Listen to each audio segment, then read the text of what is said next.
한밤중 쏟아지는 빗속에서 남편에게 쫓겨난 한 여자, 돈도 갈 곳도 없이 어린 아들을 끌어안고 공사장 처마 밑에서 웅크리고 있었죠. 그때 따뜻한 컵라면 하나를 건넨 남자가 석회가루를 뒤집어 쓴 막노동꾼일 줄 누가 알았을까요? 하지만 더 놀라운 것은 석 달 뒤 바로 그 남자가 그녀를 경악하게 만들었다는 사실입니다. 그의 진짜 정체와 베개 밑에 숨겨져 있던 결혼 반지의 비밀. 허름한 쪽방에서 시작해 해질녘의 결혼식에 이르기까지 배신의 치욕을 딛고 아무도 믿지 못할 남자와의 결혼을 결심한 한 여자의 이야기. 과연 이것은 행운이었을까요? 아니면 모든 것을 잃었던 한 여자의 위험한 도박이었을까요? 지금부터 그 이야기를 들려드리겠습니다. 제 이름은 미나, 29살입니다. 저는 은행 지점장인 남편과 함께 작은 가정을 꾸리고 아이를 돌보는 전업주부로 평범한 삶을 살 거라고 믿었습니다. 하지만 제가 믿었던 모든 것은 단 하룻밤 만에 산산조각이 났습니다. 그날은 장대비가 억수같이 쏟아지던 밤이었죠. 겨우 아이를 재우고 나왔는데 남편이 싸늘한 얼굴로 집에 들어섰습니다. 그 눈빛은 마치 원수를 보는 듯 했습니다. 짐 싸, 내일 아침까지 이 집에서 당장 꺼져. 저는 농담인 줄 알았지만 그는 이혼 서류를 테이블 위로 집어던졌습니다. 서류에는 이미 그의 도장이 찍혀 있었습니다. 이유도 예고도 없었습니다. 그저 꺼져라는 두 글자뿐이었죠. 저는 숨이 턱 막혔습니다. 4살짜리 아들은 아프기까지 했는데 남편은 조금도 신경 쓰지 않았습니다.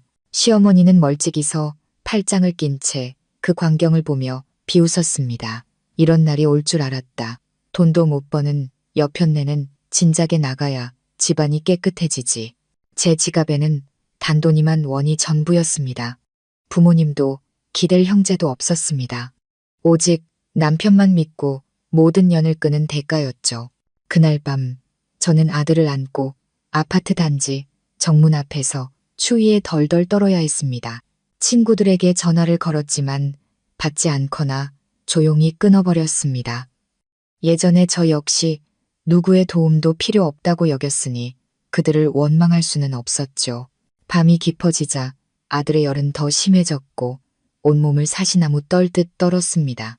저는 아들을 안고 여관 문을 두드렸지만 모두 문을 닫았거나 저를 거지 취급하며 내쫓았습니다. 결국 저는 한 공사장 담벼락에 웅크리고 앉았습니다. 아들 머리 위로 비라도 가려주자는 생각뿐이었죠. 그때 등 뒤에서 사야한 목소리가 들려왔습니다.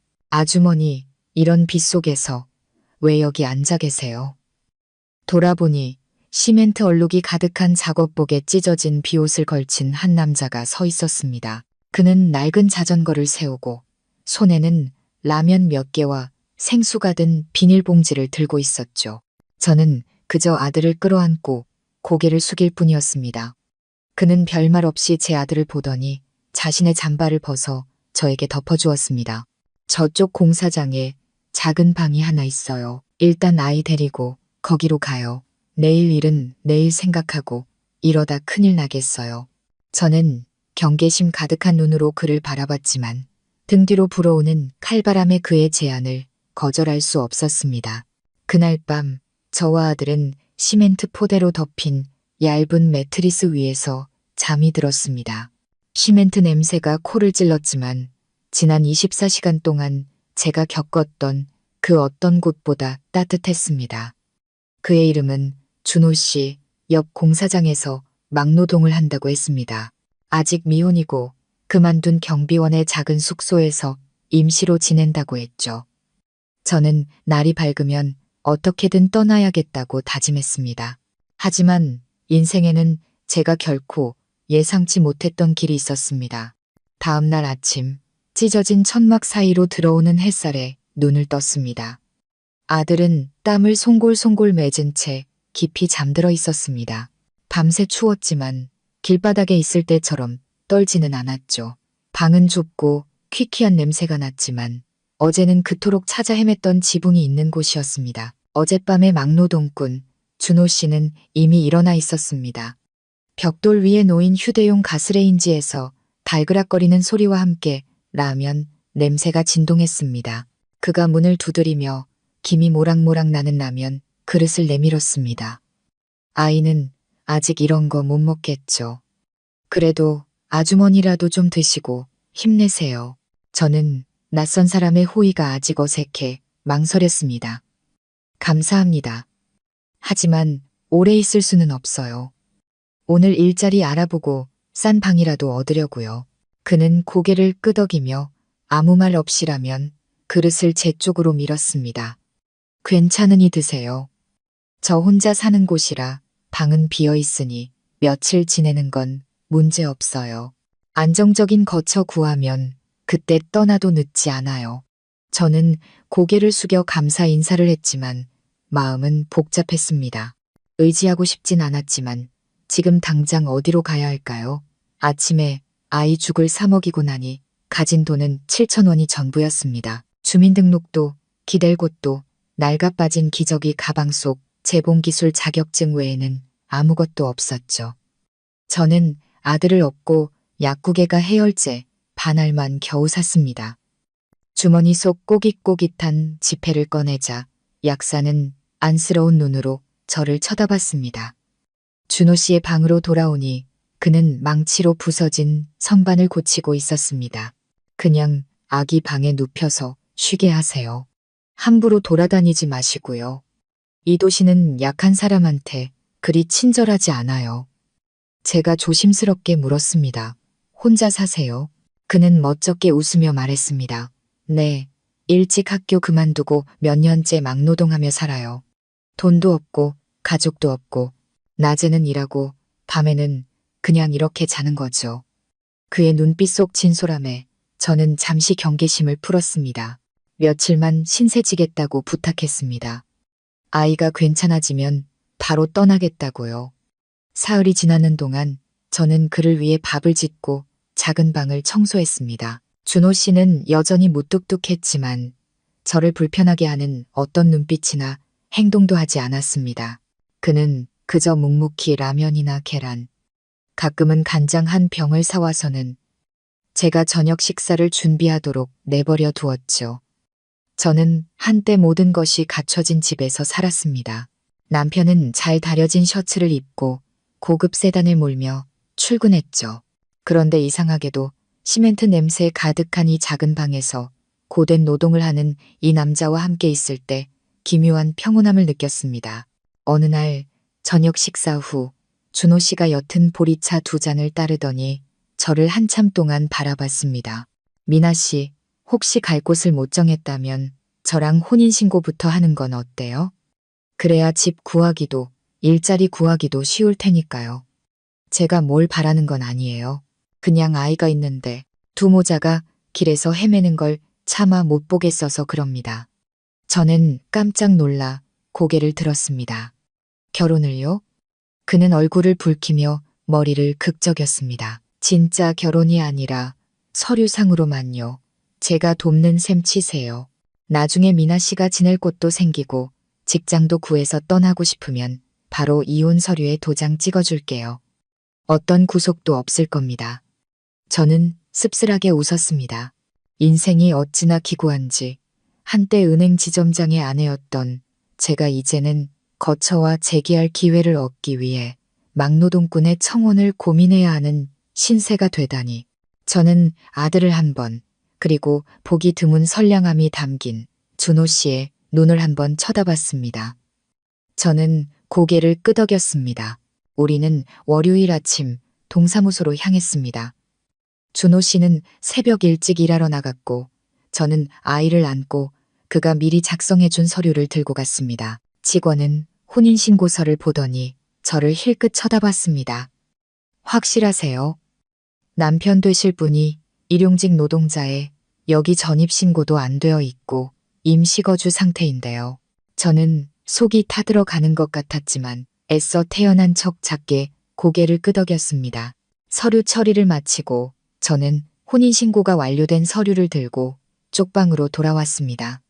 한때는 영원한 사랑의 증표라 믿으며 비단 상자에 고이 보관했던 그 서류가 이제는 단지 취직하고 방을 얻을 때 의심받지 않기 위한 한 장의 종이일 뿐이었습니다. 그날 밤 준호 씨는 늦게 돌아왔습니다. 옷은 흙먼지로 뒤덮였고 발은 시멘트로 얼룩졌지만 저를 보자 애써 웃어 보였습니다. 처리하셨어요? 그럼 일단 됐네요. 베개 밑에 돈 좀 놔뒀어요. 아이 먹을 거라도 사세요. 저는 망설였습니다. 준호 씨, 저한테 너무 잘해주지 마세요. 일하게 되면 한 푼도 빠짐없이 다 갚을게요.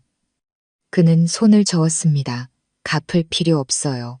저도 예전에 병원에 입원했을 때 돌봐줄 사람 하나 없었는데 어떤 분이 도와주셨어요. 저도 그냥 그렇게 세상에 빚 갚는 셈 치는 거예요. 저는 침묵했습니다. 처음으로 소박한 친절에 목이 메어왔습니다. 준호 씨는 결코 저를 불편하게 하는 선을 넘지 않았습니다. 서류상 부부였지만 우리는 예의 바르고 조심스러운 동거인처럼 지냈습니다. 그는 매일 밤마루에 돗자리를 깔고 잤고 침대는 우리 모자에게 양보했습니다. 어떤 날은 비가 들이쳐 온몸이 젖기도 했죠. 제가 안으로 들어오라고 불렀지만 그는 익숙해서 괜찮아요라며 웃을 뿐이었습니다. 저는 동네 백반집에서 오후 설거지 일을 구했습니다. 월급은 얼마 안 됐지만 제 손으로 쌀과 아이 분유를 살 수 있게 되었죠. 가게 사장님은 저를 위아래로 훑어보며 말했습니다. 남편이 막노동한다고? 근데 당신은 피부도 하얗고 이목구비도 뚜렷한 게 시골에서 올라와 막노동꾼 아내가 된 사람 같지는 않은데 저는 멋쩍게 웃으며 대답했습니다. 네, 인연이 그렇게 됐네요. 매일 일하고 저녁에는 아이를 돌보고 밥을 지으며 저는 소박하지만 진실된 삶의 리듬에 익숙해지기 시작했습니다. 더 이상 화려한 화장도 잘 다려진 옷도 넓은 집도 없었습니다. 그저 담백한 밥과 국 냄새, 아이의 분유 냄새, 그리고 고된 하루를 마친 노동자의 깊은 한숨 소리만이 있을 뿐이었죠. 어느 날 저녁 빨래를 널고 있는데 번쩍이는 검은색 세단 한 대가 쪽방촌 입구에 멈춰 섰습니다. 차에서 내리는 익숙한 얼굴에 저는 그 자리에 얼어붙었습니다. 전 남편 민석이었습니다. 그는 멋진 정장을 차려입고 이 허름한 쪽방을 마치 쓰레기장 보듯 훑어보았습니다. 이윽고 차가운 목소리가 울려 퍼졌습니다. 꼴 좋다. 결국 내 수준에 딱 맞는 이런 구석에서 사는구나. 저는 아이를 감싸 안으며 문을 막아섰습니다. 여긴 어쩐 일이야. 그가 비웃었습니다. 막노동꾼이랑 살림 차렸다고 들었는데 꽤 똑똑한 줄 알았더니 결국 잠자리 하나 얻으려고 아무한테나 고개 숙이는 그런 여자였군. 저는 주먹을 꽉 쥐었습니다. 심장이 미친 듯이 뛰었지만 제가 반응하기도 전에 등 뒤에서 낮고 차분한 목소리가 들려왔습니다. 여긴 내 집입니다. 그리고 내 아내는 비 오는 밤에 처자식을 내쫓은 사람한테 그런 모욕을 당할 이유가 없습니다. 돌아보니 준호 씨였습니다. 그는 다가와서 위협적인 행동 없이 그저 칼날처럼 차가운 눈빛으로 민석의 눈을 똑바로 쳐다봤습니다. 그리고 저를 더 놀라게 한 것은 민석이 순간 움찔하며 더 이상 아무 말도 하지 못했다는 것입니다. 그는 저를 한번 쏘아보고는 차에 올라타 밤속으로 사라져버렸습니다. 준호 씨가 제게 돌아와 담담하게 말했습니다. 미안해요. 좀 늦었네요. 차 소리가 들려서 혹시나 했어요. 저는 아무 말도 못하고 고개를 끄덕였습니다. 그날 밤 저는 잠을 이룰 수 없었습니다. 준호 씨를 보던 민석의 눈빛은 경멸이 아니라 어딘가 모르게 경계하는 눈치였습니다. 그저 가난한 막노동꾼이라고만 생각했던 준호 씨, 그는 도대체 누구일까요? 민석이 나타났다가 아무런 위협 없이 사라진 그날 밤 이후 저는 준호 씨를 더 유심히 관찰하기 시작했습니다. 그에게 특별한 감정이 생겼다기보다는 제가 그 과묵한 사람에 대해 너무 많은 것을 놓치고 있었다는 생각이 들었기 때문입니다. 준호 씨는 여전히 매일 아침 일찍 일을 나갔고 시멘트 가루가 묻은 옷과 땀에 젖은 등으로 돌아왔습니다. 하지만 가끔 저는 그가 전화를 받는 모습을 보았습니다. 전화기 너머 상대방에게 그는 아주 격식 있는 말투를 사용했죠. 심지어 어느 날은 점심시간에 잠시 외출했다가 아직 상표도 떼지 않은 새 구두를 신고 돌아오기도 했습니다. 저는 묻지 않았지만 마음속 의문은 점점 커져만 갔습니다. 그날 저녁 아이가 잠든 후 밥을 안 치며 제가 슬쩍 말을 건넸습니다. 준호 씨, 막노동만 하신 분 같지는 않아요. 그는 작은 스패너를 닦다 말고 씩 웃었습니다. 왜 그렇게 생각하세요? 행동이 너무 점잖으세요. 다른 사람을 존중할 줄도 아시고 말투도 차분하고 젓가락질도 바르시고요. 준호 씨가 크게 웃었습니다. 그가 그렇게 편안하게 웃는 모습은 처음이었습니다. 미나 씨, 저 사실 대학교 다녔어요. 건축공학과였는데 집안이 망하면서 중간에 그만뒀죠. 부모님은 사고로 돌아가시고 저한테 남은 건 빚더미뿐이었어요. 그래서 학교 그만두고 공사판에 나와 막노동하면서 빚 갚고 있는 거예요. 저는 눈이 동그래졌습니다.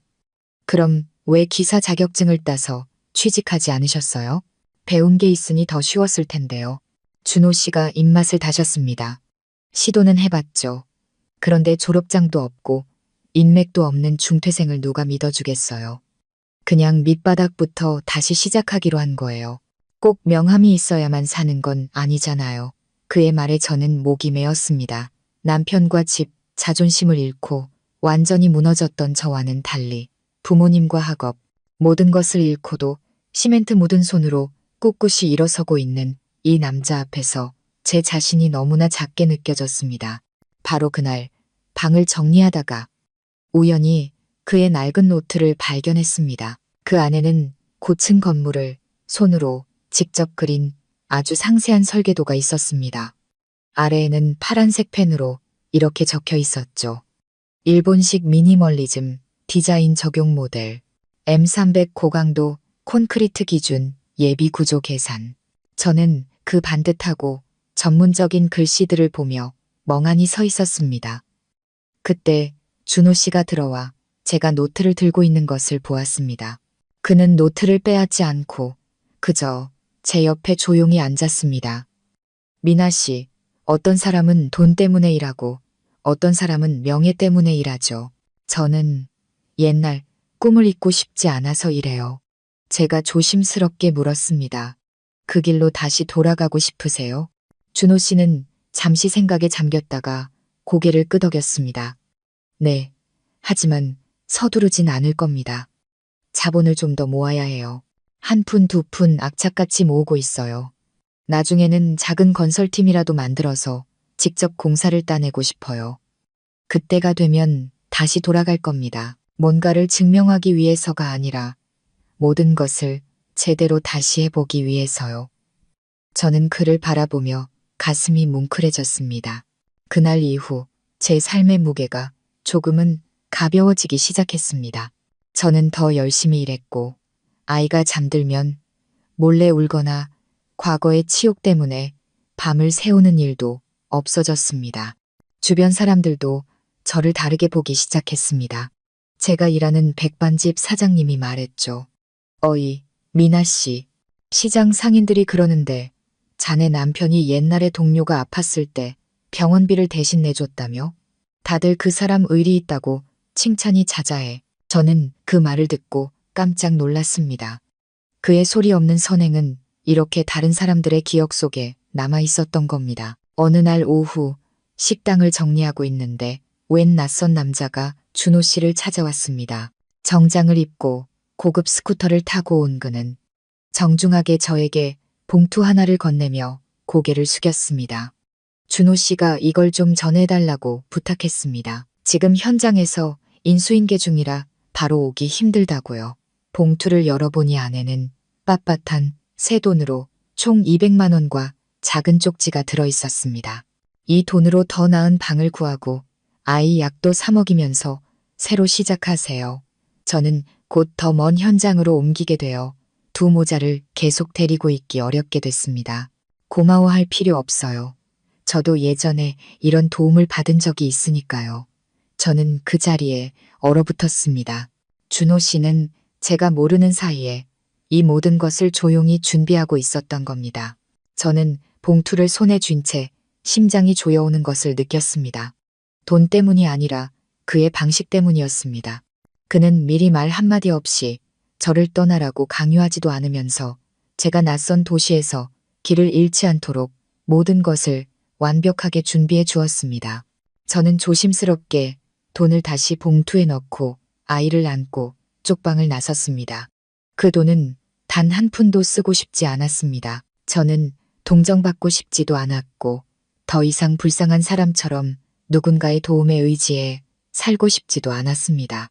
전 남편과 시어머니 그리고 막노동꾼에게 얹혀 산다고 수군대던 이웃들의 시선에 저는 이미 익숙해질 대로 익숙해져 있었습니다. 하지만 준호 씨는 달랐습니다. 저는 준호 씨가 일하는 공사장까지 거의 2km를 걸어갔습니다.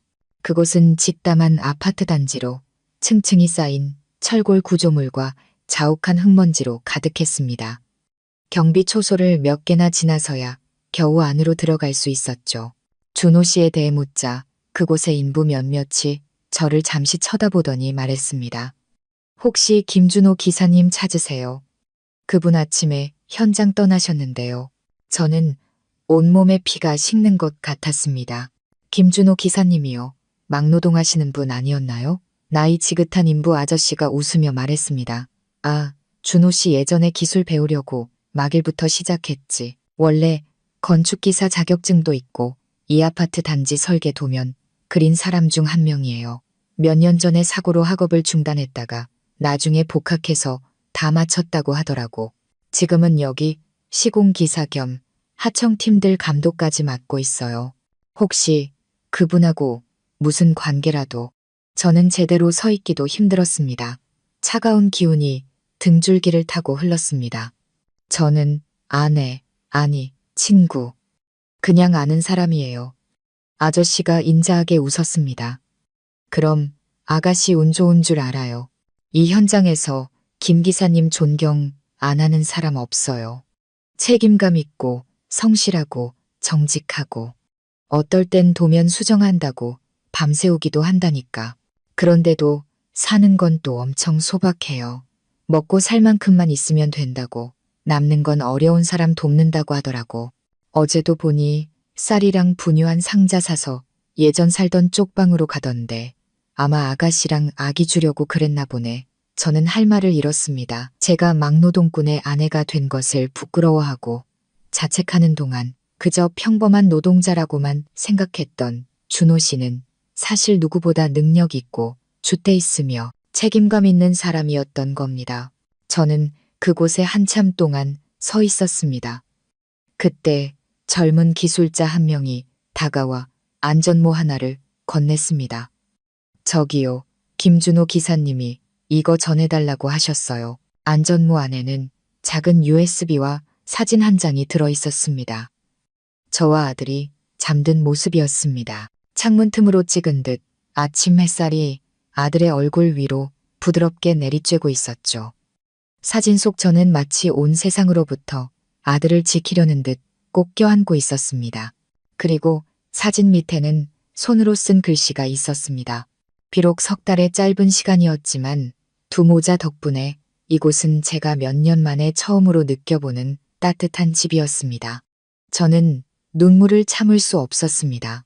가슴이 아팠던 것은 속아서가 아니었습니다. 이토록 진실하고 선량한 남자의 마음을 알아채지 못했던 제 자신이 미워서였습니다. 그날 밤 저는 쪽방으로 돌아가지 않았습니다. 택시를 타고 준호 씨의 수첩에서 본 적이 있는 사무실 주소로 향했습니다. 그곳은 골목 안쪽에 자리 앉았고 소박하지만 깔끔하고 전문적인 느낌의 건축 설계 사무소였습니다. 안내 데스크 직원이 저를 보더니 물었습니다. 혹시 김민아 씨 맞으신가요? 준호 씨가 오시면 이걸 전해달라고 했습니다. 그녀는 저에게 또 다른 봉투를 건넸습니다. 이번에는 돈이 아니라 임시거주지 이전 신청서와 작은 메모였습니다. 정말로 다시 시작하고 싶다면 이곳으로 오세요. 깨끗하고 햇살이 잘 들고 평온한 방을 준비해 두었습니다. 이제 서로의 곁에 있기 위해 혼인신고서 따위는 필요 없습니다. 결정은 미나 씨에게 달렸습니다. 저는 편지를 끌어안고 소박하지만 아늑한 사무실 한가운데에 오두커니 서 있었습니다. 수개월간의 굴욕적인 시간 끝에 처음으로 한 남자에게 가치 있는 존재로 인정받는 기분이었습니다. 외모나 서류, 명분 때문이 아니라 그저 나라는 존재 자체로 말입니다. 저는 임시 거주지 이전 신청서와 짧은 편지를 손에 쥔 채 마치 새로운 문이 열렸지만 감히 들어가지 못하는 사람처럼 마음이 복잡했습니다. 지난 몇 년간 저는 다른 사람 곁에 그림자처럼 살아왔습니다.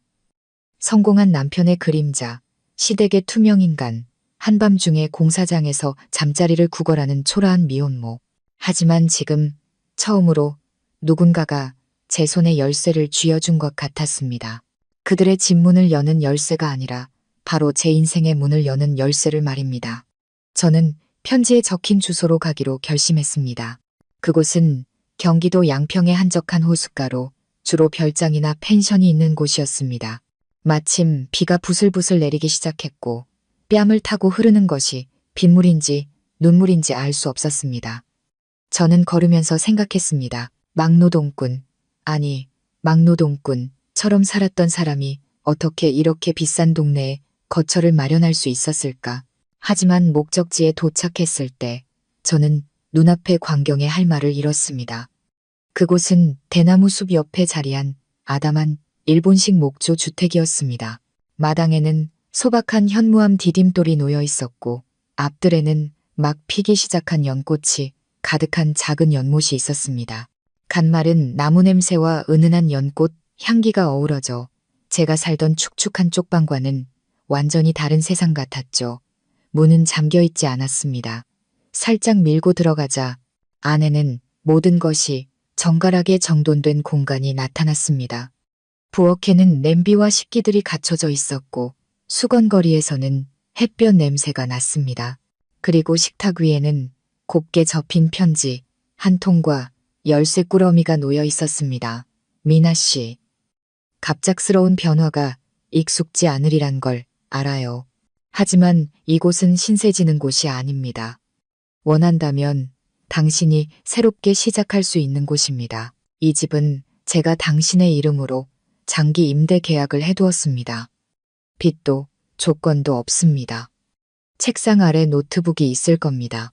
근처 봉제 공장 3곳에 당신의 이력서를 보내두었습니다. 제가 보증인으로 서겠다고 약속했고요. 면접을 보고 싶다면 메일을 열어 확인 답장만 보내면 됩니다. 만약 제게서 어떤 것도 원치 않는다면 그냥 떠나도 좋습니다. 나타나지도 방해하지도 않겠습니다. 하지만 당신이 머물기를 바랍니다. 저 때문이 아니라 바로 당신 자신을 위해서요. 저는 그 자리에 주저앉아 얼굴을 감싸고 흐느꼈습니다. 이렇게 부드러운 햇살이 드는 집에 살아본 지가 얼마만일까요? 깨끗한 부엌, 평온한 잠자리, 무시당하지 않고 일할 기회를 꿈꿔본 지가 얼마만일까요? 저는 아들을 안고 침실로 들어갔습니다. 나무 침대 위에는 아들의 이름 서준이 새겨진 작은 베개가 놓여 있었습니다. 방 한쪽에는 어린이 책장과 새것 같은 곰인형, 아직 포장도 뜯지 않은 분유 한 통이 있었죠. 준호 씨. 그는 마치 이 집에서 오랫동안 살아온 사람처럼 저에게 무엇이 필요한지 정확히 알고 하나하나 세심하게 준비해 주었던 겁니다. 더 이상 어떤 말도 필요 없었습니다. 그날 밤 저는 노트북을 열어 집 근처 봉제 공장에 면접을 보겠다는 답장을 보냈습니다. 3시간 뒤 답장이 왔습니다. 내일 바로 출근해서 일해보실 수 있습니다. 저희는 김준호 씨의 보증과 당신의 실력을 믿습니다. 다음 날 아침 저는 출근 준비로 분주했습니다. 아이는 근처 어린이집에 맡겼는데 그곳 역시 준호 씨가 미리 등록해둔 곳이었습니다. 선생님의 말에 따르면 말이죠. 저는 아침 햇살을 받으며 걸었습니다. 마음속에서는 낯설지만 평온한 감정이 피어올랐습니다. 아주 오랜만에 저는 두려움도 불안함도 없이 누구에게도 의존하지 않는 평범한 한 명의 여자로 서 있었습니다. 그날 오후 집에 돌아오니 부엌 식탁 위에 빵 한 봉지와 정갈한 글씨로 쓴 쪽지가 놓여 있었습니다. 오늘 첫 출근, 피곤했죠. 당신이 좋아하는 빵을 사두었어요. 안에는 들어가지 않았고 밖에서 문이 잘 잠겼는지 확인만 하고 갑니다. 새로운 시작을 축하해요. 저는 마당으로 나가보았습니다. 대문 쪽에는 아무도 없었지만 멀리서 익숙한 실루엣이 오토바이를 끌고 조용히 사라지고 있었습니다. 준호 씨는 여전히 그렇게 생색내지 않고 묵묵히 선량한 사람이었습니다. 하지만 저는 더 이상 그가 제 인생에서 그렇게 조용히 사라지게 둘 수 없다고 생각했습니다. 제가 그를 필요로 해서가 아니라 저 스스로 더 나은 사람이 되고 싶게 만드는 그런 사람과 함께 걷고 싶었기 때문입니다. 저는 소박하지만 따뜻한 저녁 식사를 준비했습니다. 마음속에는 약간의 설렘이 있었습니다. 아주 오랫동안 스스로에게 허락하지 않았던 감정이었죠. 저는 오늘 준호 씨에게 전화를 걸어 저녁 식사에 초대할 계획이었습니다. 더 이상 당신이 떠나지 않았으면 좋겠다고 말하기 위해서요. 그것을 사랑이라고 부를 수 있을지는 아직 몰랐습니다. 하지만 한 가지는 분명했습니다. 저는 그가 제 곁에 머물기를 바랐습니다. 제 인생을 스쳐가는 사람이 아니라 진정한 동반자로서 말입니다. 저는 식탁을 다시 한번 닫고 커튼을 바로잡았습니다. 아들은 침대 옆에서 곰인형을 가지고 놀며 마치 아주 익숙한 듯 준호 삼촌 하고 부르곤 했습니다. 하지만 오후 5시 우편함을 확인하러 잠시 문 밖으로 나갔을 때 예상치 못한 일이 벌어졌습니다. 잘 차려입은 오피스룩에 화장을 짙게 한 여자가 또각거리는 하이힐 소리를 내며 다가왔습니다. 그녀는 저를 위아래로 훑어보더니 놀라움과 오만함이 섞인 눈빛으로 말했습니다. 당신이 미나 씨, 맞죠? 목소리는 얼음장처럼 차가웠습니다. 저는 경계하며 고개를 끄덕였습니다. 누구시죠? 그녀는 입꼬리를 올리며 비웃었습니다. 저는 곧 준호 씨와 결혼할 사람이에요. 그 사람 데리러 왔어요. 저는 그 자리에 얼어붙었습니다. 질투 때문이 아니라 너무나 큰 충격 때문이었습니다. 마음 한구석에서는 그녀의 말을 믿고 싶지 않았습니다. 하지만 그녀가 이어서 한 말은 저를 흔들리게 하기에 충분했습니다. 우린 약혼한 지 1년 넘었어요. 양가 부모님도 다 아는 사실이고요. 얼마 전에 그 사람이 생각할 시간이 필요하다며 잠시 도시를 떠나겠다고 하더군요. 그 사이에 당신 같은 여자와 함께 살고 있을 줄은 몰랐네요. 무슨 말씀이세요? 심장이 멎는 것 같았습니다. 그녀는 스마트폰을 꺼내 사진첩을 열었습니다. 그 안에는 준호 씨와 그녀가 함께 찍은 사진들이 있었습니다.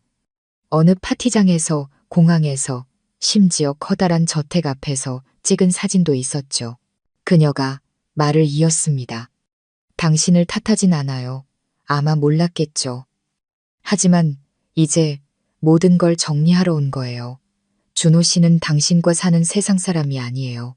착각하지 마세요. 말을 마친 그녀는 뒤돌아 떠났고 저는 마치 얼음물을 뒤집어 쓴 사람처럼 차갑게 식어가는 심장을 안고 그 자리에 서 있어야 했습니다. 그날 밤 저는 저녁을 짓지 않았습니다. 그저 아들을 끌어안고 집안의 불빛을 멍하니 바라볼 뿐이었죠. 머릿속에는 수백 개의 질문이 맴돌았습니다. 왜 준호 씨는 한 번도 말하지 않았을까? 왜 약혼 사실을 숨겼을까? 나는 그에게 어떤 존재였을까? 저는 전화도 문자도 하지 않았지만 밤새 잠들지 못했습니다. 익숙한 오토바이, 불빛과 돌길 위를 울리는 그의 묵직한 발걸음 소리를 기다리며 계속해서 문 밖을 내다봤습니다. 밤 11시가 다 되어갈 무렵 문 두드리는 소리가 들렸습니다. 문을 열자 준호 씨가 서 있었습니다. 그는 제 넉나간 얼굴을 보고 걱정스러운 눈빛으로 물었습니다. 미나 씨, 누가 찾아왔었다고 들었어요. 무슨 일 있었어요? 저는 주먹을 꽉 쥐었습니다. 약혼녀가 있다면서요. 준호 씨는 그 자리에 굳어버렸고 아주 오랫동안 침묵했습니다. 그 침묵에 저는 결국 울음을 터뜨렸습니다. 과거 전 남편에게 배신당하고 시어머니에게 쫓겨나며 억눌러왔던 모든 서러움이 그 순간 폭발했습니다. 당신도 그들과 똑같아. 아무리 잘해주고 친절해도 결국 나를 그저 잠시 머무는 대용품, 임시거처로 생각했던 거야. 준호 씨가 한 걸음 다가와 간절한 눈빛으로 말했습니다. 아니에요. 당신은 임시거처가 아니에요. 그리고 약혼했던 건 사실이지만 그건 집안에서 정한 정략 결혼이었어요. 제가 예전에 일했던 대형 건설사 사장님 딸이에요. 그쪽 집안에서는 저를 사위로 삼아서 회사의 기술 인력을 장악하고 싶어 했죠. 그때는 제게 다른 선택지가 없다고 생각해서 받아들였어요. 저는 할 말을 잃었습니다. 준호 씨가 목맨 소리로 말을 이었습니다. 하지만 당신과 서준이와 함께 살면서 저는 비로소 진정한 가정이 무엇인지 알게 됐어요. 평온한 저녁, 아이의 웃음소리, 나를 기다려주는 사람이 있는 저녁 식사.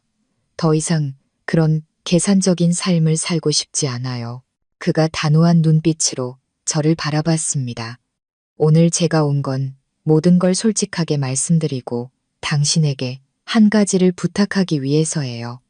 저는 숨을 죽였습니다. 준호 씨가 주머니에서 작고 소박한 은반지 하나를 꺼냈습니다.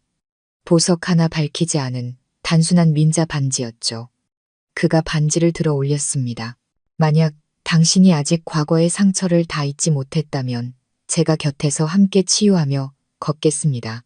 부자로 만들어 주겠다거나 세상을 다 가져다 주겠다는 약속은 못합니다. 하지만 다른 사람들처럼 당신을 절대 버리지 않겠다고 약속합니다. 저는 그 자리에 서서 비 오듯 눈물을 흘렸습니다. 바로 반지를 받지는 않았지만 거절하지도 않았습니다. 저는 그저 준호 씨의 손 위에 제 손을 가만히 얹고 가볍게 쥐며 말했습니다. 시간이 필요해요. 당신을 못 믿어서가 아니라 제가 아직 무서워서 그래요. 과거가 반복될까봐, 이 모든 아름다운 것들이 신기루처럼 사라질까봐 두려워요. 준호 씨가 고개를 끄덕였습니다. 재촉하지 않을게요. 그는 제 마음을 이해했고 훗날까지도 제 가슴을 울린 한마디를 남겼습니다. 당장 나를 사랑해달라고 하지 않을게요. 다만 더 이상 도망치지만 말아주세요. 그 후 며칠은 평온하게 흘러갔습니다. 저는 봉제 공장에서 일했고 월급은 많지 않았지만 안정적이었습니다.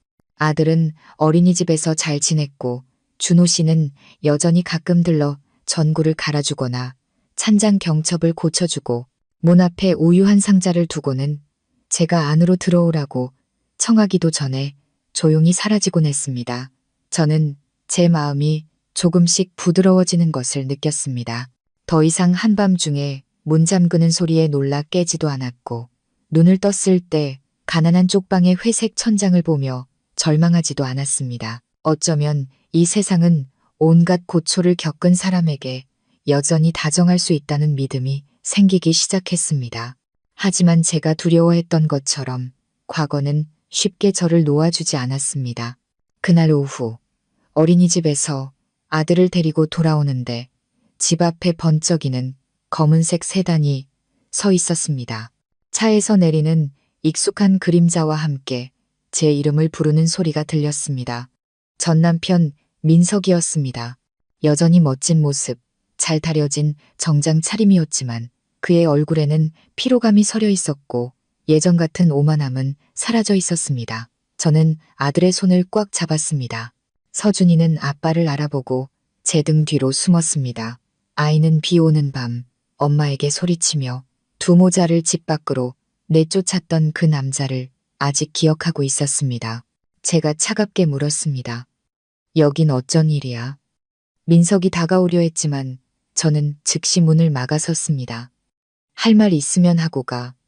우린 이제 아무 상관없는 사이니까.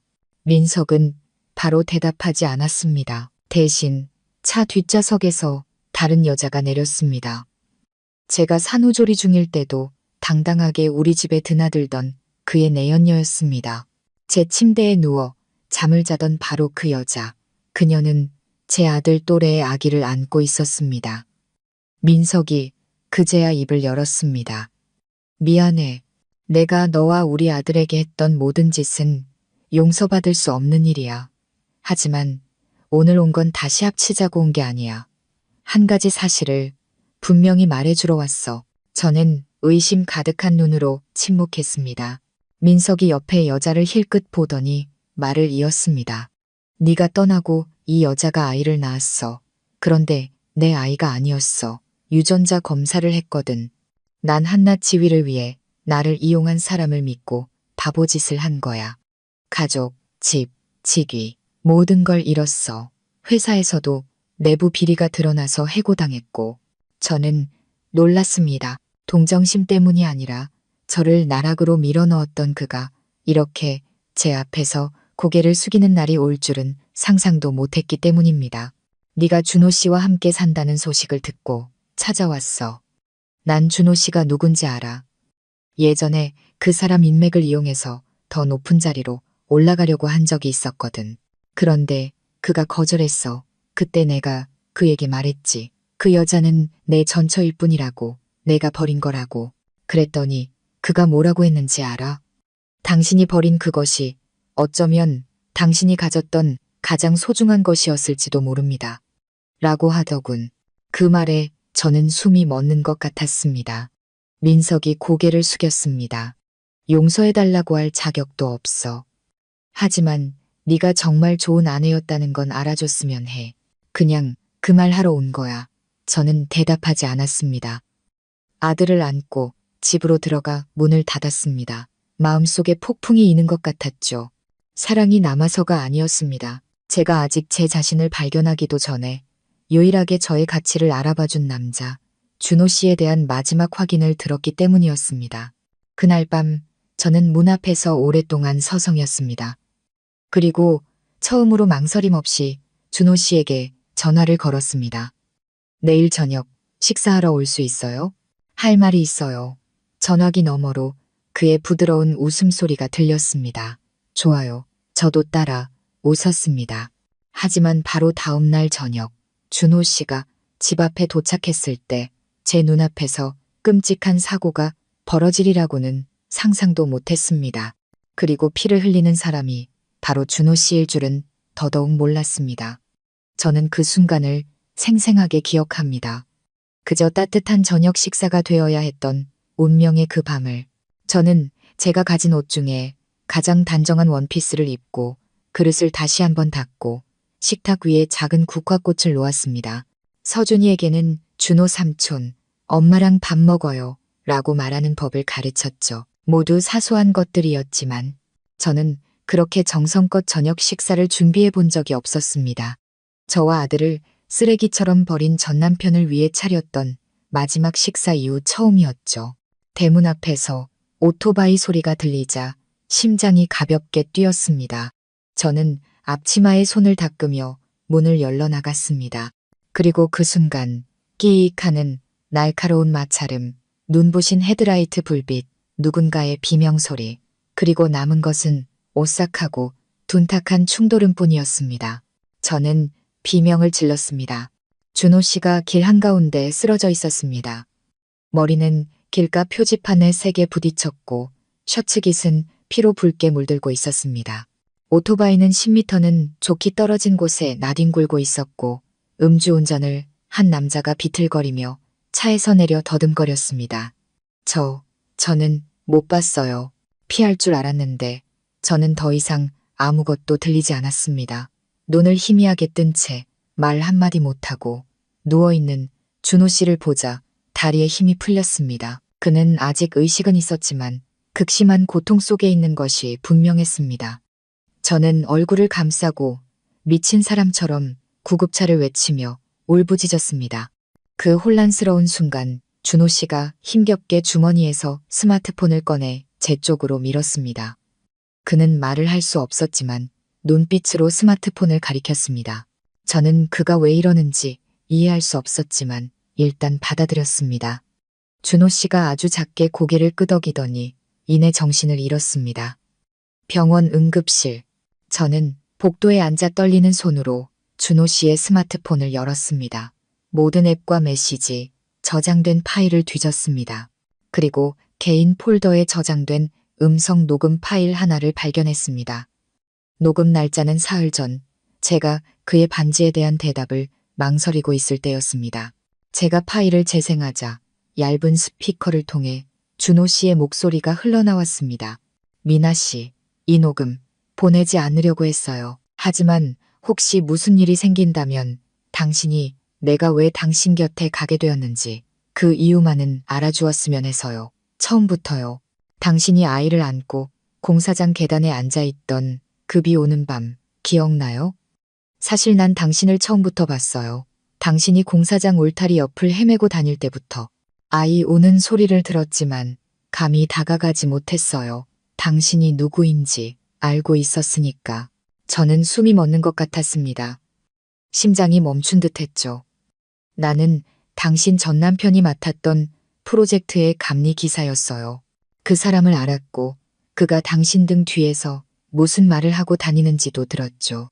자기 아내가 얼마나 멍청한지, 아이 아빠가 진심인지 아닌지도 모르면서 아이를 키운다고 비웃더군요. 미나 씨, 그거 알아요? 난 태어나서 처음으로 분노에 온몸이 떨리는 걸 느꼈어요. 당신이 누군지는 몰랐지만 한밤중에 비를 맞으며 아이를 안고 있는 엄마가 그런 취급을 받아서는 안 된다고 생각했어요. 그래서 일부러 그 공사장의 막노동꾼으로 지원한 거예요. 당신을 만나기 위해서, 그리고 조금이라도 당신의 상처를 보듬어 줄 수 있다면 믿지 않을 수도 있겠지만 처음에는 그냥 조금 도와주고 떠날 생각이었어요. 그런데 당신은 애원하지도 울부짖지도 않았죠. 그저 묵묵히 아이를 돌보고 밥을 짓고 온 세상이 등 돌린 상황에서도 올바르게 살아가려고 애썼어요. 내가 언제부터 당신을 사랑하게 됐는지는 나도 잘 모르겠어요. 하지만 만약 당신이 이 녹음을 듣고 있다면 아마 내가 당신 앞에서 직접 이 말을 할 기회는 없었을지도 모르겠네요. 저는 병원 의자에 주저앉아 소리내어 울었습니다. 사람들이 지나다니는 것도 아랑곳하지 않았습니다. 스마트폰은 바닥에 떨어졌지만 녹음은 계속 재생되었습니다.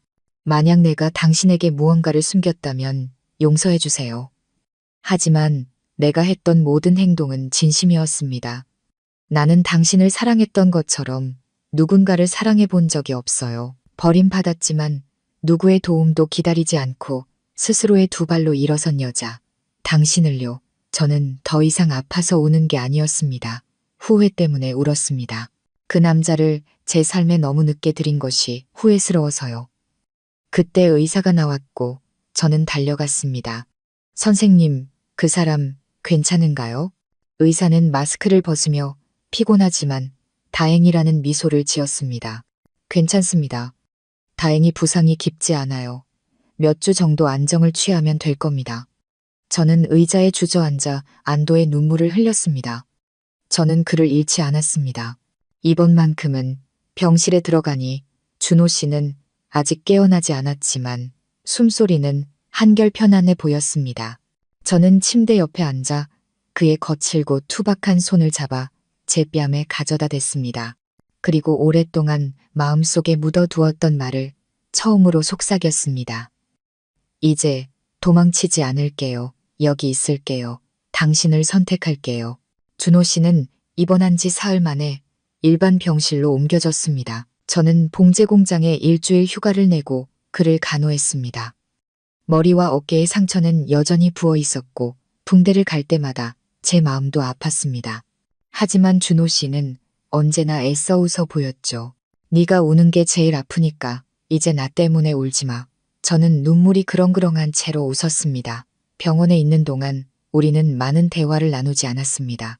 아침 식사, 아들 서준이, 호숫가 작은 집에 대한 소소한 이야기뿐이었죠. 하지만 그 침묵 속에는 더 이상 의심할 필요가 없을 만큼 단단하고 보이지 않는 끈이 우리를 묶고 있었습니다. 저는 이 남자와 평생을 함께할 준비가 되었습니다. 퇴원 후 준호 씨는 바로 호숫가 집으로 가지 않았습니다. 먼저 저를 데려가고 싶은 곳이 있다고 했죠.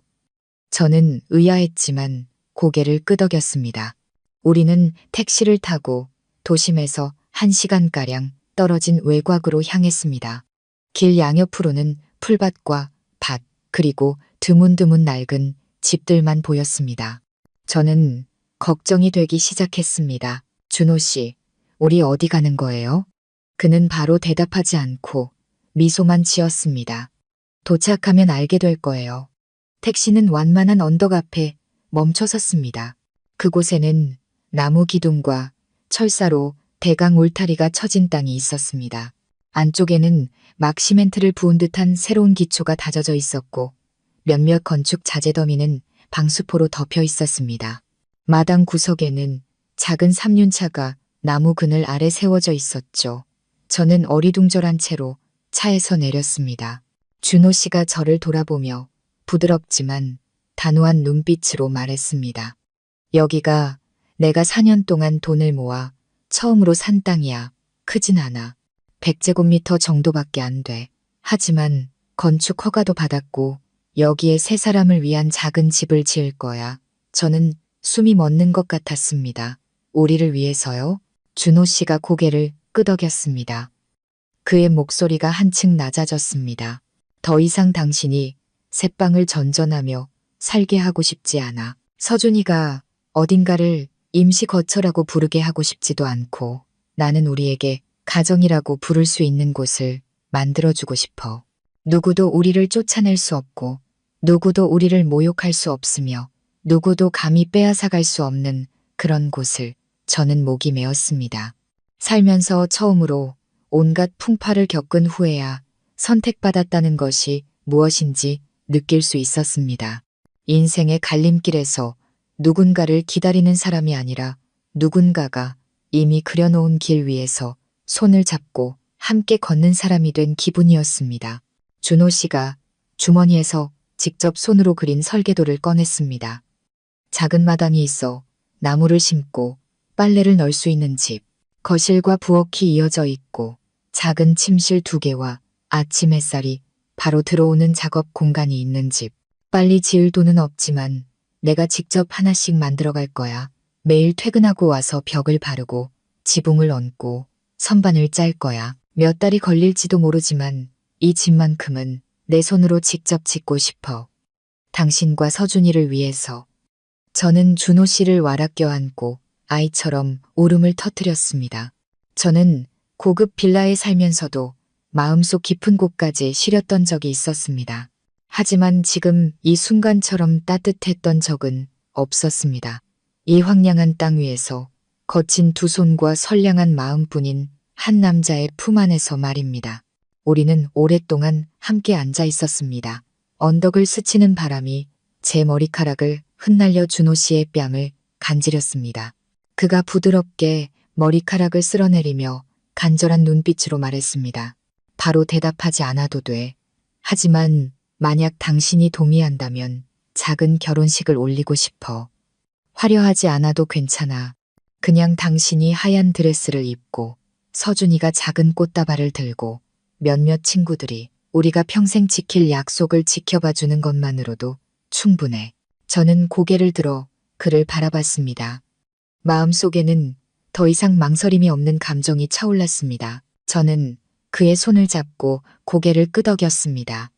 동의해요. 그날 저녁 호숫가 집으로 돌아오자 서준이가 달려나와 준호 씨의 다리를 껴안으며 환하게 웃었습니다. 준호 아빠, 엄마가 맛있는 밥 했어요. 아빠랑 같이 먹으려고 기다렸어요. 준호 씨가 서준이를 번쩍 안아 올려 이마에 부드럽게 입을 맞췄습니다. 이제부터 아빠는 그냥 밥만 먹는 게 아니라 우리 집에서 밥 먹는 거네. 그렇지. 서준이는 고개를 세차게 끄덕이며 눈이 안 보이도록 활짝 웃었습니다. 저는 그들 곁에 서서 큰 사람 하나와 작은 사람 하나를 끌어안으며 속으로 다짐했습니다. 여기가 바로 내 집이구나. 꾸밀 필요도, 참을 필요도, 어떤 역할을 연기할 필요도 없이 온전한 나 자신으로 있을 수 있는 곳. 저와 준호 씨의 결혼식은 3월의 어느 오후에 열렸습니다.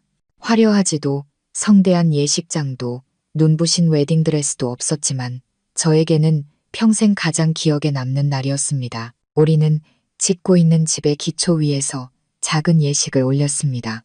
뒤편에는 하얀 천막을 쳐서 배경을 만들었고 저와 준호 씨가 길가에서 함께 꺾어온 들꽃들을 하트 모양으로 놓아 하객들을 맞았습니다. 준호 씨의 친구들은 대부분 인부, 기사, 평범한 노동자들이었습니다. 모두가 한마음으로 테이블을 설치하고 음식을 만들었습니다. 심지어 제가 일했던 백반집 사장님도 김이 모락모락 나는 팥죽 한 솥을 들고 찾아오셨죠. 저는 하얀 한복을 입었습니다. 전 남편 민석과 결혼할 때 어머니가 지어주신 옷이었죠. 다시는 입을 일이 없을 거라 생각하며 깊숙이 넣어두었던 옷. 하지만 오늘 이 옷을 다시 입었을 때 그것은 더 이상 과거의 옷이 아니라 진정으로 가치 있는 사람과 함께 새로운 삶으로 나아가는 옷처럼 느껴졌습니다. 준호 씨가 이제는 스스럼 없이 그를 준호 아빠라고 부르는 아들의 손을 잡고 다가왔습니다. 그는 하얀 셔츠에 옅은 회색 조끼를 입어 영락없는 신랑의 모습이었습니다. 비록 바짓단에는 아직 마르지 않은 흙이 조금 묻어 있었지만요. 결혼식은 준호 씨의 가장 친한 친구인 전기 기술자 아저씨의 짧은 축사로 시작되었습니다. 그는 농담을 던졌습니다. 진수성찬은 없지만 진심은 있습니다. 과거를 용감하게 뒤로하고 현재를 마주 잡은 이 두 사람을 위해 모두 증인이 되어 주십시오. 언덕 위로 박수 소리가 울려 퍼졌고 그 소리는 바람 소리, 풋풋한 풀, 내음과 어우러졌습니다. 준호 씨가 저를 돌아봤습니다. 그의 눈은 촉촉했지만 그 어느 때보다 단단했습니다.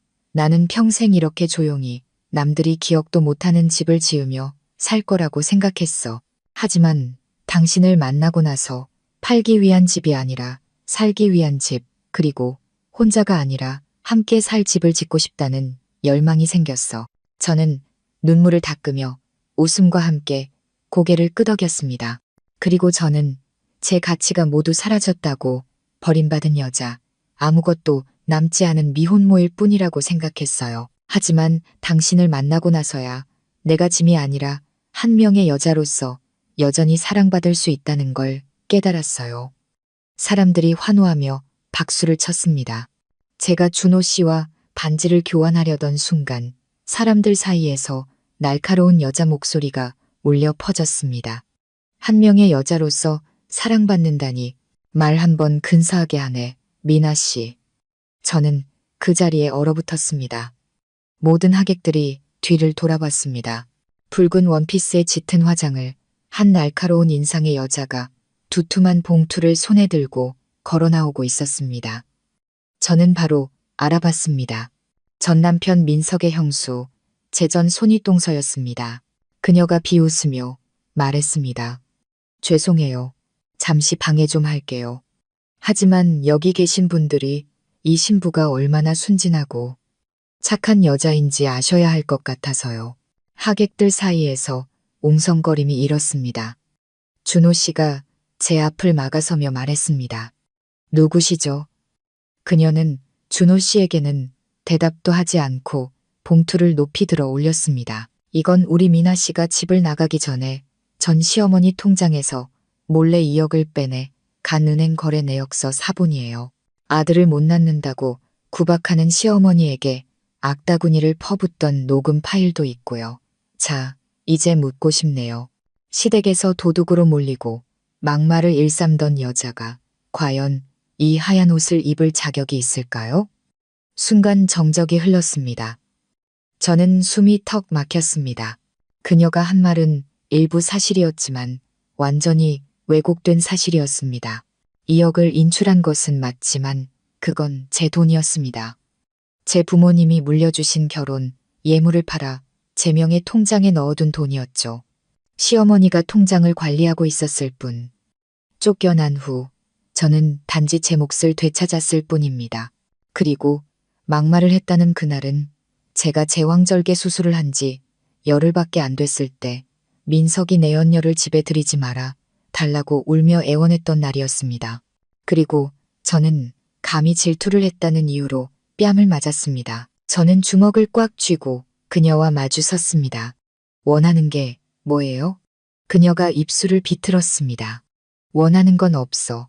그저 당신이 불쌍한 척하는 게 역겨울 뿐이야. 사실은 온갖 계산을 다 하는 여자면서 여기 있는 사람들이 누구를 축복하고 있는지 똑똑히 알게 해주고 싶었을 뿐이야. 준호 씨가 저를 돌아봤습니다. 그의 눈빛은 조금도 흔들리지 않았습니다. 아무것도 설명할 필요 없어.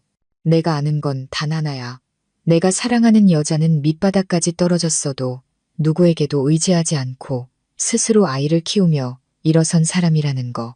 만약 당신의 과거가 어두웠다면 그건 다른 누군가가 일부러 불을 켜버렸기 때문이겠지. 잠시 침묵이 흐르던 하객들 사이에서 한 인부 아저씨가 소리쳤습니다. 아주머니, 과거 없는 사람이 어디 있어? 중요한 건 지금 어떻게 사느냐지. 내가 아는 미나 씨는 밥도 맛있게 하고 말도 착하게 하고 준호 씨가 병원에 있을 때 밤낮으로 간호하던 사람이야. 다른 사람도 거들었습니다. 어디서 나타나서 남의 결혼식에 재를 뿌리는 거요. 여긴 법정이 아니라고. 준호 씨가 제 손을 잡았습니다. 결혼식 그만둘까? 저는 그의 손을 꽉 잡으며 고개를 저었습니다. 아니요, 부끄럽지 않아요. 오히려 이 모든 일을 겪고도 이 하얀 옷을 입고 여기에 서 있는 제 자신이 자랑스러워요. 저들에게 증명하기 위해서가 아니라 당신에게 고마워하기 위해서요. 결혼식은 계속되었습니다. 우리는 떠들썩한 박수, 소리 속에서 반지를 교환하고 첫 입맞춤을 나누었습니다. 그리고 그 여자는 사람들 속에서 외롭게 서 있다가 입술을 깨물며 실패한 채 돌아섰습니다. 파란만장했던 결혼식 이후 저와 준호 씨의 삶은 언덕 위 작은 집에서 점차 안정을 찾아갔습니다. 마지막 벽돌을 쌓고 문을 달고 페인트를 칠하고 부엌 선반을 짜는데 2달이 더 걸렸습니다. 모든 것이 준호 씨의 손을 거쳤죠. 저는 그가 일하는 곳으로 밥을 날랐고 어떤 날은 먼지 쌓인 벽돌 더미에 앉아 그가 기초를 다지고 창문을 달고 화장실 타일을 붙이는 모습을 지켜봤습니다. 그는 집을 짓는 것이 아니라 미래를 쌓아 올리고 있었습니다. 작은 집이었지만 모든 것이 갖춰져 있었습니다. 우리 부부의 침대, 서준이를 위한 작은 침대, 그리고 정원이 내다보이는 환한 부엌. 매일 아침 눈을 뜨면 문 밖에서 새소리가 들렸고 식탁 위에는 준호 씨가 미리 내려놓은 옅은 커피 향이 감돌았습니다. 만약 그 시절을 액자에 담아 간직할 수 있다면 저는 기꺼이 그렇게 했을 겁니다. 제가 감히 꿈꿨던 그 어떤 꿈보다 평화로웠으니까요. 하지만 어느 날 아침 부엌 바닥을 닦고 있는데 벽 모퉁이의 마지막 타일 하나가 살짝 들떠 있는 것을 발견했습니다.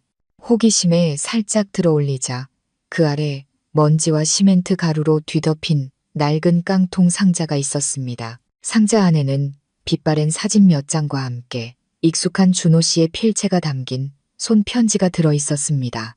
주위를 둘러보니 준호 씨는 서준이와 마당에서 놀고 있었습니다. 저는 잠시 망설이다가 편지를 열었습니다. 언젠가 당신이 이 편지를 발견한다면 그건 아마 내가 당신 곁에 없거나 혹은 당신이 모든 것을 이해하고 용서해 줄 거라는 확신이 섰을 때일 거야. 내가 숨긴 건 당신을 원망할까봐 두려워서가 아니었어. 당신이 알게 되면 이전의 모든 사람들처럼 뒤돌아설까봐 두려웠기 때문이야. 나는 교도소에 간 적이 있어. 강도나 폭행 때문이 아니라 다른 사람의 죄를 대신 뒤집었었기 때문이야. 그해 우리 형이 사람을 죽게 한 싸움에 연루됐어. 경찰이 추적해 오자 형은 울면서 자기는 감옥에 갈 수 없다고 했어. 아내와 아이를 먹여 살려야 한다고. 그때 부모님은 이미 돌아가셨고 집안에서 아무런 짐이 없는 사람은 나뿐이었지. 나는 이를 악물고 죄를 대신 인정했어. 정당방위 중 과실치사 혐의로 3년형을 받았지. 아무도 믿어주지 않았고 고마워하지도 않았어. 형수는 내가 감옥에 가자마셔 떠났고 형은 내가 출소한 날부터 종적을 감췄어. 나는 빈손과 지울 수 없는 전과 기록을 안고 출소했어. 그때부터 누구에게도 변명하고 싶지 않았지. 당신을 만나기 전까지는 만약 이 편지를 읽고 두려워진다면 떠나도 괜찮아. 원망하지 않을게. 하지만 만약 남기로 선택한다면 이번에는 당신에게 아무것도 숨기지 않을 거야. 저는 편지를 든 채 손을 떨었습니다. 마음속에 폭풍이 몰아쳤습니다. 제가 믿고 사랑하고 존경했던 남자가 전과자라니 비록 숭고한 이유 때문이었다고 해도 그 사실은 제 믿음에 큰 충격을 주었습니다. 근본도 모르는 막노동꾼이랑 살더니 꼴 좋다고 비웃던 친구들의 목소리. 과거가 더러운 남자를 고르는 건 어리석은 여자나 하는 짓이라던 전 시어머니의 말이 머릿속을 맴돌았습니다. 저는 편지 상자를 들고 마당으로 나갔습니다. 준호 씨는 서준이와 함께 비눗방울을 불고 있었습니다. 저를 본 그의 눈빛이 순간 멈칫했습니다. 그는 묻지 않아도 모든 것을 알아차린 듯 했습니다. 제가 편지를 들어올리며 갈라진 목소리로 말했습니다. 말할 생각이었어요? 아니면 내가 아무것도 모른 채 당신이 완벽한 사람이라는 착각 속에 살게 내버려 둘 생각이었어요? 준호 씨가 피하지 않고 일어섰습니다. 말하려고 했어. 하지만 지금은 아니었어. 나는 당신이 나의 과거 때문에 억지로 나를 용서하는 게 아니라 지금의 내 모습을 보고 나를 믿어주길 바랐어. 저는 목이 메었습니다. 하지만 그 과거도 당신의 일부잖아요. 다른 사람들이 알게 되면 우리 아들을, 나를 어떻게 생각할지 생각해봤어요? 난 이미 한번 버림받았어요. 사람들은 나를 흠 있는 여자라고 봤으니까. 이제 또 두려워요. 당신 때문이 아니라 이 세상이 우리 같은 사람들을 과연 용서해 줄지 무서워서요. 준호 씨가 다가와 제 어깨를 꽉 잡았습니다. 그래서 내가 처음부터 다시 시작해야만 했던 거야. 누구에게도 용서를 구하지 않고 누구의 동정도 기다리지 않고 나는 단 한 가지만 바랐어. 당신이 나를 지금 모습 그대로 봐주는 것. 그리고 만약 누군가 감히 내 아내를 무시한다면 내가 가장 먼저 앞에 서서 막을 거야. 저는 그를 껴안고 울음을 터뜨렸습니다. 이 세상은 불공평했습니다. 현재의 좋은 모습보다 과거의 낡은 잘못을 더 오래 기억하니까요. 하지만 당사자마저 숨으려고만 한다면 과연 누가 믿어주고 지켜줄 수 있을까요? 저는 눈물을 닦고 고개를 들었습니다. 그럼 내일부터 우리 이야기를 우리 손으로 다시 써내려가요. 부끄러워하지도 숨기지도 말고요. 준호 씨가 미소를 지었습니다. 고마워. 당신 덕분에 처음으로 마음이 가벼워졌어. 편지가 발견되고 진실이 더 이상 비밀이 아니게 된 후 저는 두려움과 걱정으로 밤잠을 설칠 줄 알았습니다. 하지만 이상하게도 그날 밤 저는 몇 달 만에 가장 깊은 잠을 잤습니다. 아마도 마침내 저와 준호 씨 사이에 어떤 비밀도 남지 않았기 때문일 겁니다. 다음 날 아침 저는 평소보다 일찍 일어났습니다. 준호 씨는 아직 자고 있었고 서준이는 마당에서 이웃집 고양이와 놀고 있었죠. 저는 커피를 내리며 정원을 바라봤습니다. 이른 아침의 안개와 부드러운 햇살, 모든 것이 신기할 정도로 평화로웠습니다. 준호 씨가 다가와 제 옆에 앉아 커피를 한 모금 마시더니 천천히 입을 열었습니다. 더 이상 막노동으로 하루하루 벌어먹고 싶지 않아. 정말로 내 것을 갖고 싶어. 우리 아들에게 물려줄 수 있는 무언가를. 저는 그의 단호한 눈빛을 마주 보았습니다. 목공소, 준호 씨가 말을 이었습니다. 교도소에 있을 때 기술을 배웠어. 그때는 그냥 하루를 버티려고 시작했는데 하다 보니 빠져들었지. 작은 것부터 시작하는 거야. 책상, 의자, 작은 장식장. 그러다 주문이 들어오면 더 큰 것도 만들고 당신 생각은 어때?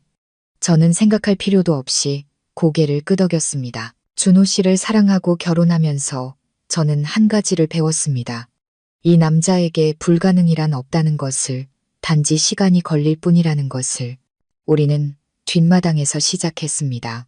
준호 씨가 비바람을 막을 임시 지붕을 세웠고, 저는 모아두었던 적금과 백반집 사장님께 빌린 얼마 안 되는 돈을 보탰습니다. 사장님은 아무것도 묻지 않고 자네는 다시 시작할 자격이 있어라고만 말씀해 주셨죠. 우리는 파산한 공방에서 낡은 목공 도구들을 헐값에 사들였습니다. 톱, 대패, 무뎌진 끌 몇 자루. 매일 준호 씨는 공사장에서 반나절 일하고 돌아와 늦게까지 뚝딱거리며 무언가를 만들었습니다. 저는 장부를 정리하고 인터넷에 홍보글을 올리는 법을 배우고 사진을 찍어 가격을 매겼습니다. 처음으로 팔린 물건은 고무나무로 만든 어린이 책상이었습니다. 구매자는 동네 초등학교 선생님이었는데 페이스북을 보고 주문했다고 했습니다. 그녀는 완성된 책상을 받아들고는 눈시울을 붉히며 말했습니다. 정말 오랜만에 이렇게 정성스럽게 만든 물건을 보네요. 화려한 페인트칠 없이 나무 그대로의 느낌이 참 따뜻해요. 그 후로 주문이 꾸준히 들어왔습니다. 작은 의자에서 책장, 옷걸이까지.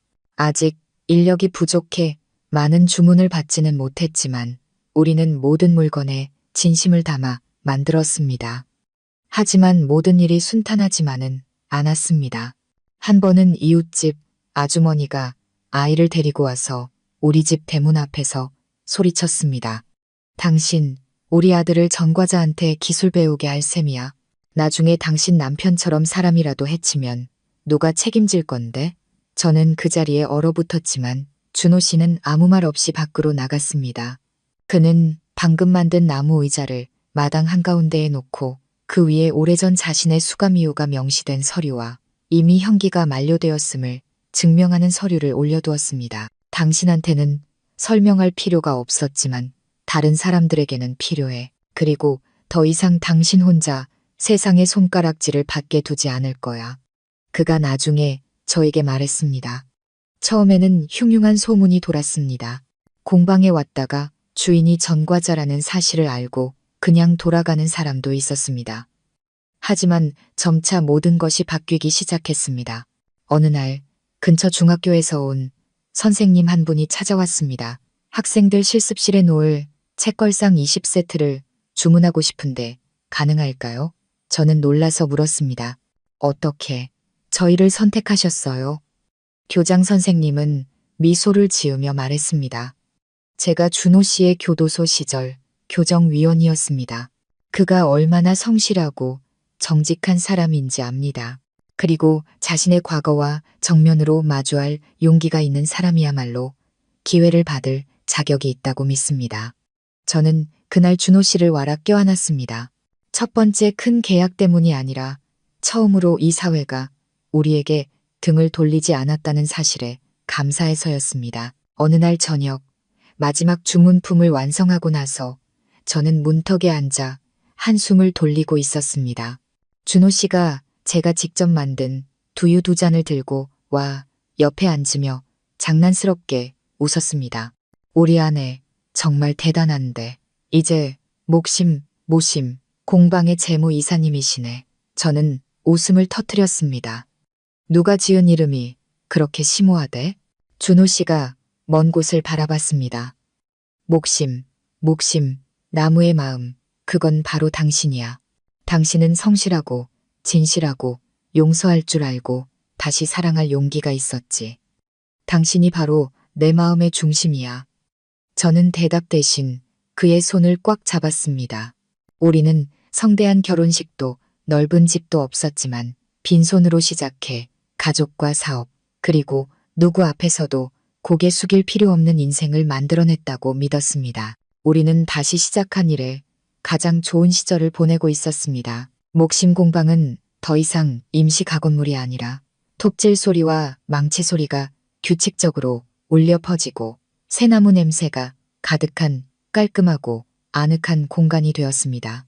고객들은 점점 더 많아졌고 어떤 이들은 특별히 디자인을 의뢰하기도 했습니다. 아들 서준이도 훌쩍 자라 가끔 끌과 나무 토막을 가지고 장난을 쳐서 준호 씨를 웃게도 혼나게도 했습니다. 저는 소박하지만 충만한 삶을 꿈꾸었고 이제 그 삶이 바로 제 손 안에 있었습니다. 하지만 어느 초가을 아침 제가 사무실에서 장부를 정리하고 있을 때 한 남자가 공방 입구에 나타났습니다. 깡마른 체구의 얼굴에는 고생한 흔적이 역력했고 머리에는 희끗희끗 서리가 내려앉아 있었습니다.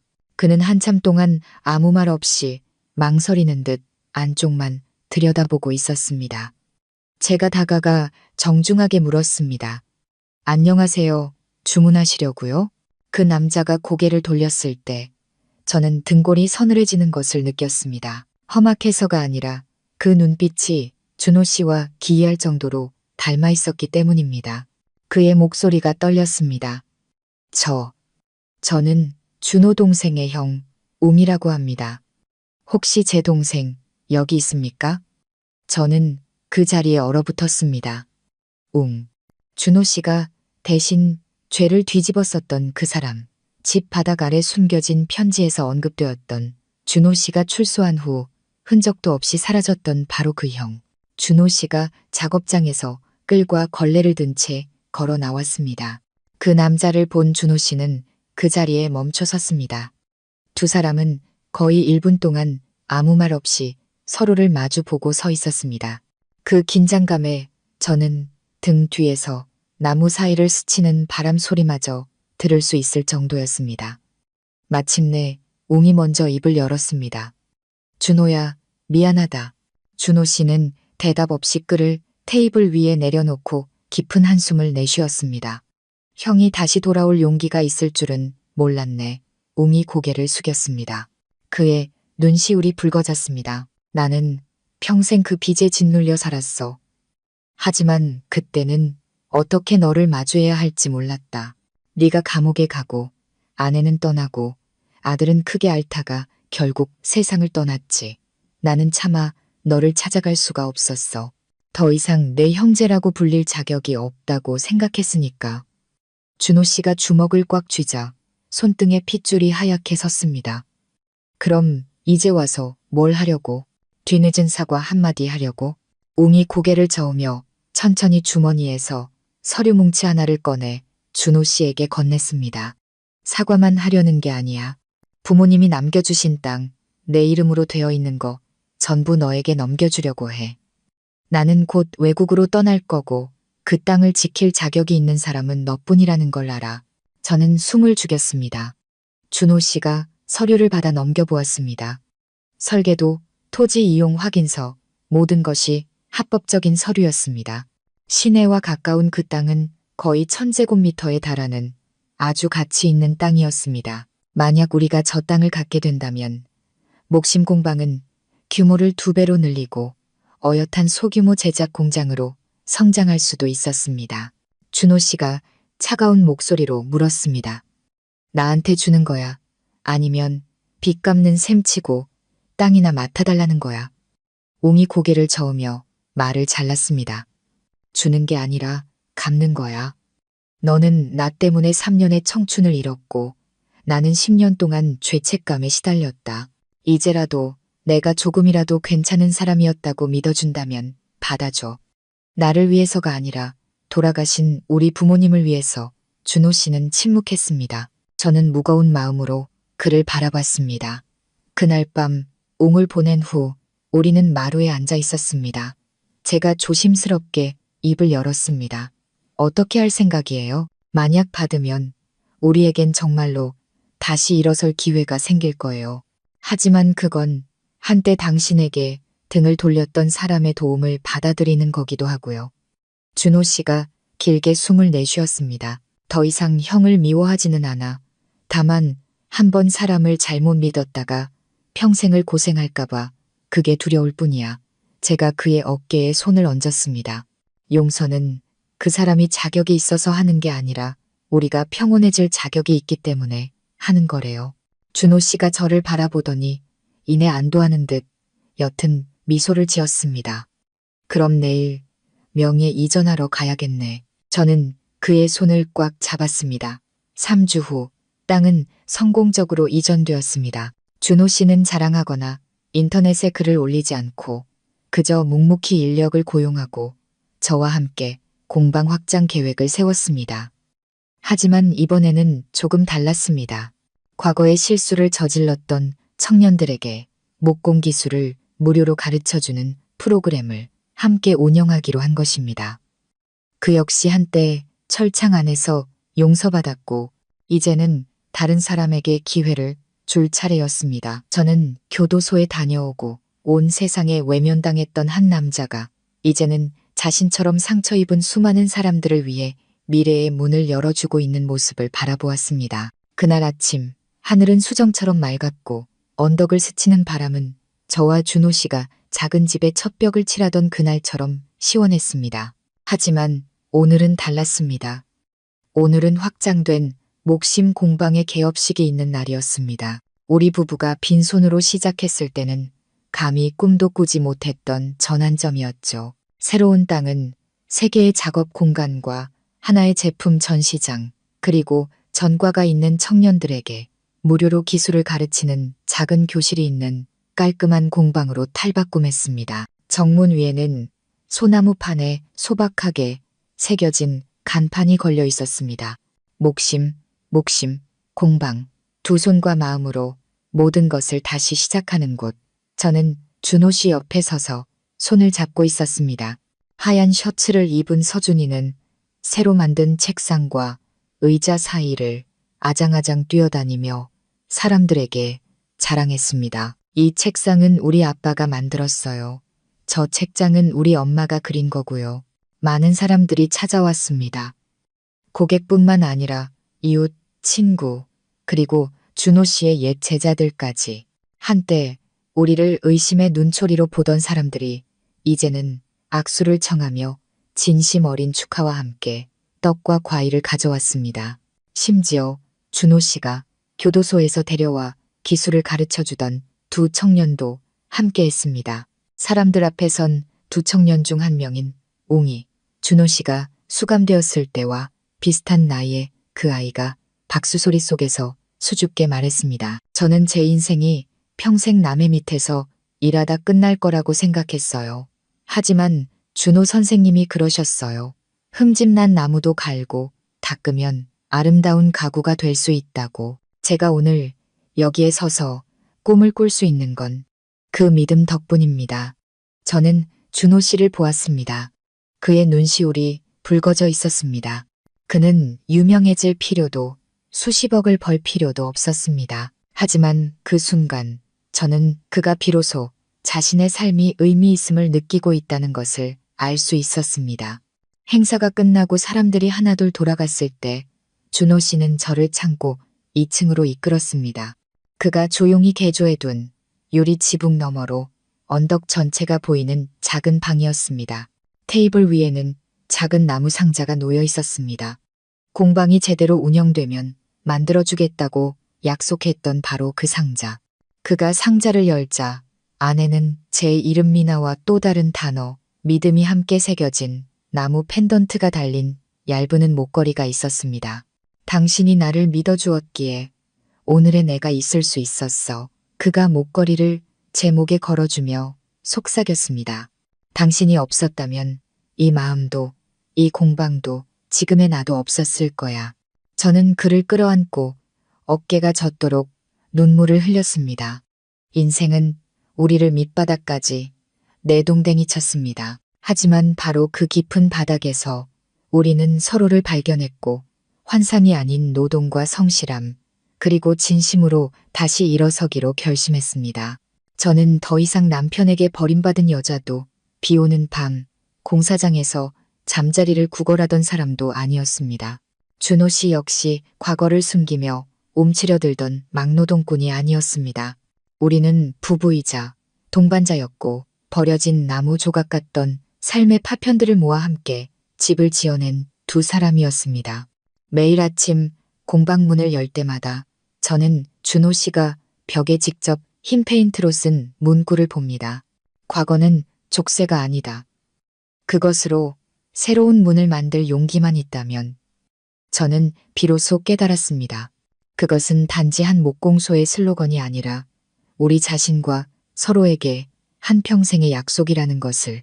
어쩌면 모든 사람이 태어날 때부터 올바른 사람을 만나고 올바른 곳에서 살게 되는 행운을 누리지는 못할 겁니다. 하지만 중요한 것은 인생이 당신을 넘어뜨렸을 때 바로 그 버려진 자리에서 다시 일어설 용기가 있느냐 하는 것이 아닐까요? 미나와 준호 씨의 이야기는 동화가 아닙니다. 화려하지도 않죠.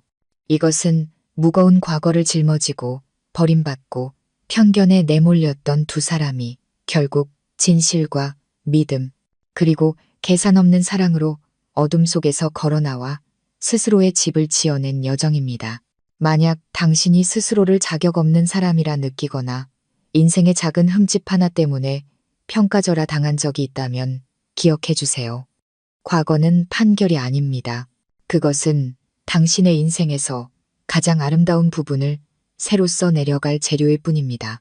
이 여정의 끝까지 함께 해주셔서 감사합니다. 이 이야기가 당신의 마음에 울림을 주었다면 아래에 댓글을 남겨주시고 더 많은 사람들에게 이 영상을 공유해주세요.